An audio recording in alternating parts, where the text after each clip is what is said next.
Hej, i dag der vil jeg lave en anmeldelse af den her iPod Touch 8 GB. Faktisk en af de allerførste modeller.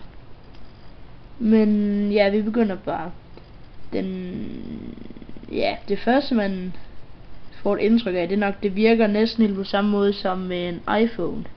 Altså slider igennem siderne, indstillinger, App Store, foto. Altså den har ikke noget kamera, fordi det er en iPod Touch.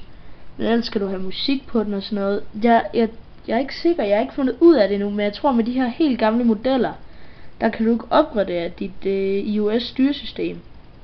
Men der er nogle apps, som du ikke rigtig kan få. Men jeg tror, hvis du køber en iPod Touch for eksempel på Apples hjemmeside eller i en eller anden butik, så tror jeg, det er den nyere model, så jeg tror godt, du kan opgradere din iOS.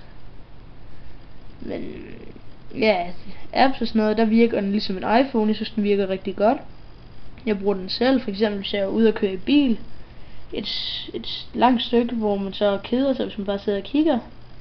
Bruger jeg den meget, så jeg spiller nogle af mine apps. Line Runner. Det der. Nej, undskyld, Runner Gunner. Det er et spil for Robin Kaja. Tjek hans kanal, smid et link i beskrivelsen. Han er super fed. Jeg synes i hvert fald, den er ultra sej. Men ja, jeg synes den virker rimelig godt. Den er meget tynd, men der har bare en dårlig ting. Den her bagside, den er helt glat. I kan måske prøve at se, ja, I kan se det. Det er sådan noget aluminium lignende noget. Den er rimelig glat, så hvis du nu holder om den længe, så bliver den meget glat at holde om.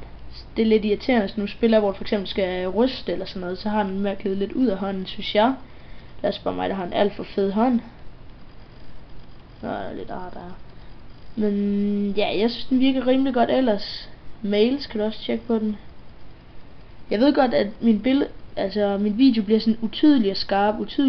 Det er fordi det her, jeg vil sige, det er et rimelig shitty kamera. Det stiller automatisk skarphed. Det synes jeg er ret irriterende, at man ikke kan dreje herude på linsen, så det bliver skarp og sådan noget. Det er lidt irriterende. Men det var det. Jeg synes den virker rigtig godt. Altså, jeg ved ikke hvor meget den koster i dag, for det er jo en gammel model. Så ja, jeg synes den er pengene værd. Hvis du skal bare have apps og musik og tjekke noget på nettet med den, så synes jeg helt klart den er pengene værd. Tak fordi du så med. Tjek lige Robin Kajas kanal, han er virkelig sej. Ses.